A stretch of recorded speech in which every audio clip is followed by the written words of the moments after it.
The Gulf War: power, oil, and the shaping of a new world order. To understand the Gulf War, it is necessary to step back and examine the fragile global balance that existed at the end of the Cold War. The Middle East was not merely a collection of nation-states, but a strategic crossroads of energy, ideology, and unresolved historical tensions. Oil was the central element binding global economies to the region, and any disruption there carried consequences far beyond its borders. As the Soviet Union declined, the United States emerged as the dominant global power, increasingly responsible for enforcing stability in areas vital to international trade and security. It was within this context that Iraq, under Saddam Hussein, made a decision that would permanently alter modern warfare and geopolitics. Saddam Hussein viewed himself not as an aggressor, but as a regional leader shaped by conflict and entitled to influence.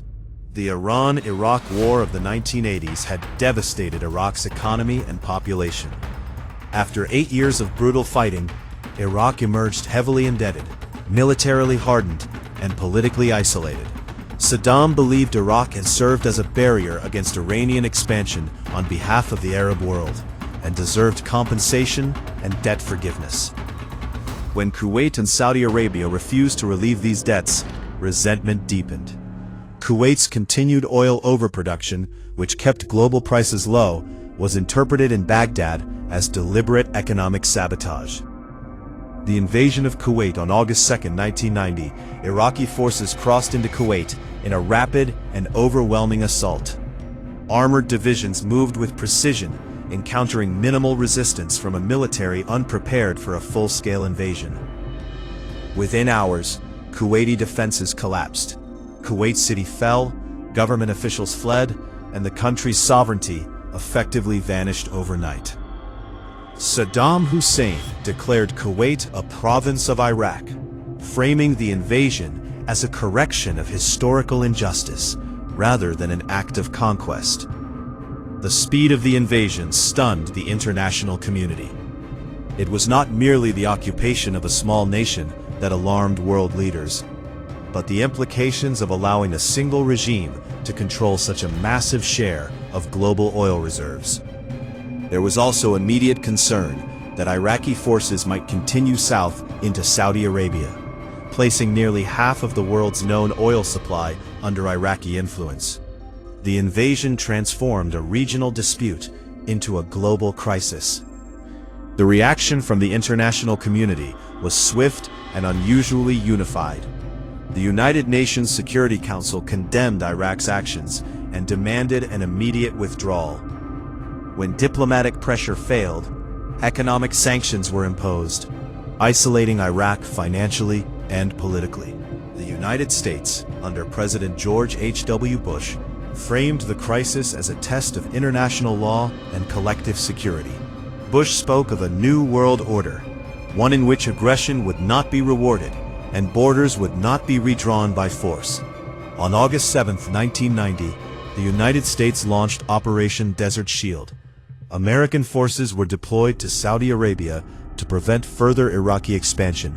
What followed was one of the largest military buildups in modern history. Troops, tanks, aircraft, and logistical systems were moved across continents into the Arabian desert. Airfields were expanded, ports reinforced, and supply lines stretched thousands of miles. This was not an American effort alone. A broad multinational coalition formed under United Nations authorization.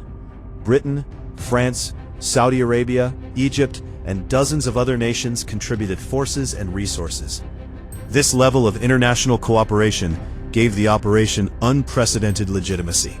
Command of coalition forces was given to General H. Norman Schwarzkopf, whose planning emphasized overwhelming force, meticulous preparation, and complete dominance of the battlefield. Throughout the latter half of 1990, diplomacy continued alongside military preparation.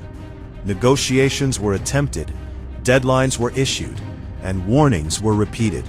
Saddam Hussein remained defiant, convinced that the coalition lacked the political will to fight a costly war. He believed casualties would fracture public support, particularly in the United States. This assumption proved to be one of his greatest miscalculations.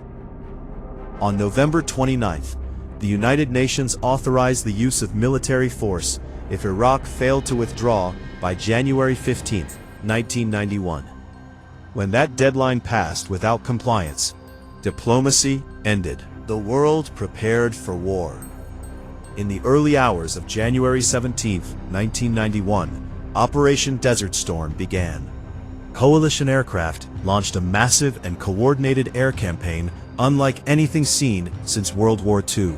Precision strikes targeted Iraqi command centers, communication networks, radar systems, airfields, and missile installations. The objective was not merely destruction, but paralysis. Iraqi forces were to be blinded, isolated, and psychologically overwhelmed before any ground assault began. For weeks, coalition forces dominated the skies. Stealth aircraft penetrated heavily defended airspace. Cruise missiles struck with surgical accuracy, and Iraqi air defenses proved ineffective against modern technology. Iraqi pilots either fled to neighboring countries or were destroyed on the ground. As the air campaign continued, Iraqi military infrastructure collapsed, and morale among Iraqi troops steadily deteriorated. Saddam Hussein attempted to shift the momentum by launching Scud missile attacks against Israel and Saudi Arabia. His goal was to provoke Israeli retaliation and fracture the coalition. Yet, this strategy failed. Israel, under strong diplomatic pressure, chose restraint. Coalition unity held, and the air campaign continued uninterrupted. The ground offensive and the liberation of Kuwait. After more than a month of sustained air operations, coalition leaders launched the ground offensive on February 24, 1991. Operation Desert Sabre unfolded with speed and precision.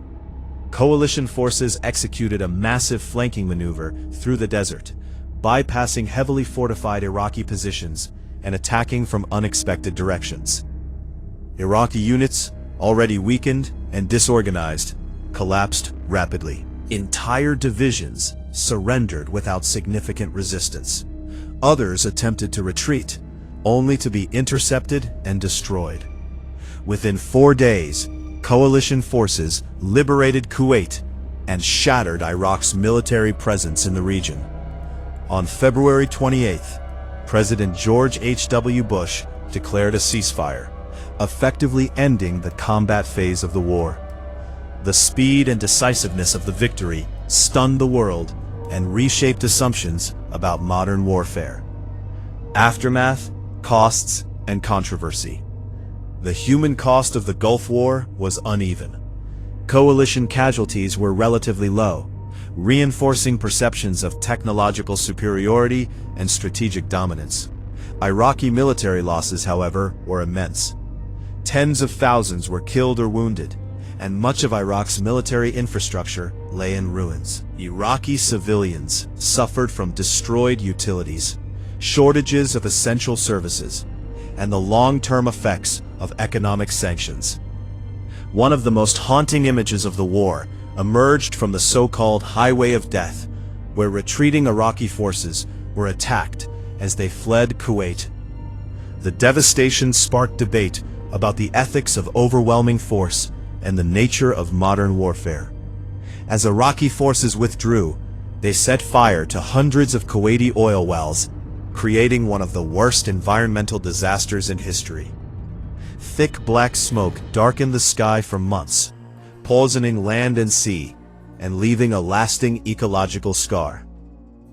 The Gulf War was the first major conflict of the post-Cold War era, and the first war broadcast live around the world.